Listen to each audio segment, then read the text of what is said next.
Here we go, episode number 31 uploaded and coming at you as we get set to make our way through another week of Kentucky Derby prep races. Exactly 2 months to go until Kentucky Derby number 151.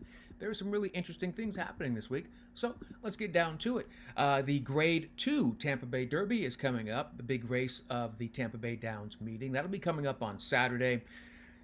Okay, I had a look at what's happening there, and it's going to be a very interesting race. 50 points to the winner. So you know how things are happening now, right? You win these races, you automatically just jump right up. You vault into the top 10, sometimes maybe even the top 5 with a victory in a race like this. Now, I'm really excited about this race because there are some horses to watch, and 2 of these horses were actually on my original Kentucky Derby top 5. And Chancer McPatrick, who's already won multiple graded stakes events, is a closer. And then there's Hill Road. Hill Road is the really interesting European turf horse who came over here and really impressed us on Breeders' Cup World Thoroughbred Championship Day. And he impressed a lot of people because there was a huge speed bias during the course of that weekend of racing Friday and Saturday. And he was one of only maybe 2 horses able to close on that track. If you recall, in the Breeders' Cup Juvenile, you had the Baffert horses out there on the front end, right? Gaming, Getaway Car, and Citizen Bull. And when they turn for home, those horses are still there. And then Citizen Bull, because he's a really tough horse, got away from the field. And really only one horse was making up ground in the stretch. The horse that was last, Hill Road, just starts gobbling up ground and just going right past horses. And it was really strong performance. Now, it's one of those things that a lot of people will see, especially in the Breeders' Cup Juvenile, and be like, oh, that's my Derby horse. I made that same, I don't know if it's a mistake, but I made that same assumption as well. But I really like the horse. He's a horse that debuted running on turf, and he looked really good. Then he got to the dirt track, and he just really, really performed well. Now, the issue is that he had, some bone formation issues, so he was growing, right? And he had some issues with his foot. Then they switched trainers. He goes to Chad Brown. Now, look, y'all know, just like Bob Baffert said a couple years ago when he made that joke at Chad Brown's expense. If you don't know about it, Chad Brown had horses in the Kentucky Derby. Bob was there at the press conference, and he says, are you going to sprinkle some grass seed on the dirt? Because that's the only shot you got to win it out here, because Chad Brown's a turf trainer. But he does get good dirt horses. He just hasn't been able to win the Derby with them yet, but I think he can. And I think this is the kind of horse that can do it. So what happened is they kind of turned the horse out, gave him some time, kind of grow into his bones, right? Then he had a foot issue. Chad said he turned that completely around, and he's a completely different horse. And I'm like, I'm super excited. So looking forward to seeing this horse coming up this weekend. And, the way that Tampa is, they're not doing the post position draw yet, so we'll get those past performances coming up soon with the order and exactly who's in there and see where Hill Road has to be. He doesn't have to win the race. He just has to look good doing it because he'll have to get one more start before he can make his way, if he even qualifies, into the Kentucky Derby. So with that being said, we do have our new top 5, right? Citizen Bull, Journalism, and Sovereignty jump into the top 5 because of their performances. Disco Time, I still like, waiting for him to come back. Publisher, I still like, waiting for him to get it together. He could be a Rich Strike, Giacomo kind of horse that doesn't win any of his preps and then gets the perfect setup in the Kentucky Derby. I would love to be able to add Hill Road to this.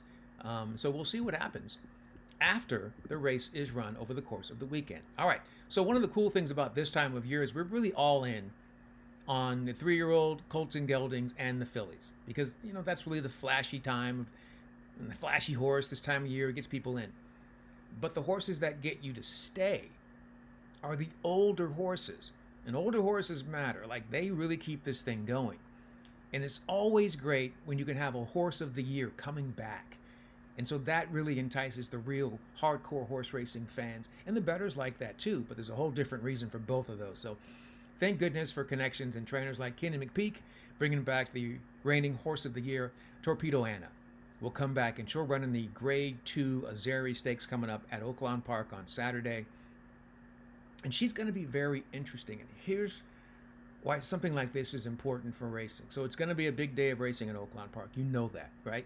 And so with this race there, now you want to say, okay, who's going to be in the race and what can I do with Thorpedo Anna? So you're going to have a couple different types of people there. You'll have the crowd that loves horses. You'll have the little girls and little boys, right? They'll be there. They're going to want to get some sort of memorabilia. They want to be there, get a picture, get something that says that they saw this really, really beautiful filly or mare, that can do special things. All right, that's great. Then you have the bettors, okay? And the bettors are going to look at this and say, okay, Thorpedo Anna to the inside, And then you've got these other horses. And the thing about this field, this full field of 7 runners, there are no scrubs in this field. There's some really nice little runners in here. And, I wouldn't be surprised to see Judy's Prize make a move and run them down, whoever they may be. So here's the thing. Thorpedo Anna is a really, really classy horse, and she runs well fresh. She won her very first start to break her maiden. Then, the only other time she has come off of a layoff was when she came back, just like this year. You run in November, then you come back, and she came back in the Fantasy at Oaklawn, and she won that coming off of the layoff when she hadn't run since November. So now here she is doing it again. She has not run since she pretty much dominated the Breeders' Cup Distaff, and now here she's back again. Kenny McPeak does a great job with his horses, just outstanding, and I'm positive that she's fit and ready to go. The only issue is this field there's no scrubs, and there are some speed horses. So she likes to dictate. She can sit, no problem. She can press, no problem. But she likes to dictate. So it might be tricky if the other horses, there are 2 other horses in the race that have some speed. It might be tricky if they decide to jump out there and dictate everything. So then I'm like, well, what is she going to do? She can sit. There's no doubt about that. But, sometimes they're a little keyed up, right? A little excited. You don't know. But I'm hoping that she will be ready to go. But here's the thing. So you've got the fans that love this. Now the bettors have to make a decision, right? And there's all these different scenarios in which it took me a long time to learn that you can really, really, you can use your short price favorite and still make some money. I want to go back to 2021, the Fleur de Lis, which is a race that they run, a stakes race they run at Churchill. And I remember playing the early pick 5. And it got to the last leg, and Latruska is in the Fleur de Lis, the last leg of that pick 5. And I'm like, can I beat her? And I started looking at it, I'm like, you know what? I don't think I can beat her on this day. So I used the money to get coverage early on, especially in race number 4 of that sequence on that particular day was a maiden race, and I pushed the all button and got a $64 winner. Now you've got this single that's sitting there, and she easily crushes, and that pick 5 on a 50-cent play pays $5,000. That was one of the first days where I learned, I'm like, okay, you can use a short price favorite and make some money. So that's going to be the decision bettors have to make on Saturday. Do you want to single Thorpedo Anna in a late pick 5 sequence there, or do you really want to maximize your ROI and go against her? She's going to be 1-5, right? And then that's where you get some huge separation and make some money. So it's a decision we'll have to make. It's Tuesday. We don't have to make this decision until Friday and Saturday. But it's going to be really exciting and always great to see a champion horse come back. And I know the fans are going to be excited, and the bettors are going to be excited. It's a nice car to racing around it. And it's just always great to see our champions come back. Older horses are really, really, really, really important in the industry, and we love to see them keep going. It was so great when, like, the Horse of the Year, California Chrome was Horse of the Year twice and came back both times. It's always really cool. I remember Rachel Alexandra was Horse of the Year and came back to run the next year. She lost her first start, and so did California Chrome when he came back as well. And so that's kind of the whole mentality, as you're thinking, okay, well, this champion is a champion, but they may not be cranked up. If I can beat them today, I'm going to get paid.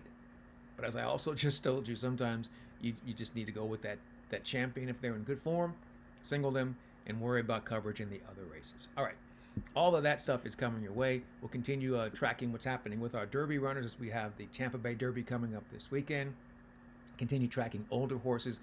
Thorpedo Anna's not the only one coming back, right? Bob Baffert's got horses that are coming back that are older horses. White Barrio, who won the Pegasus, is coming back off a little bit of a break, so it's always good to see the older horses because they make the sport go round. All right, that's going to do it for us in the meantime, in between time, and until next time, I'm Ken Rudulph here on Horse Race Bets. We'll see you soon. In the meantime, good luck and enjoy whatever you are into.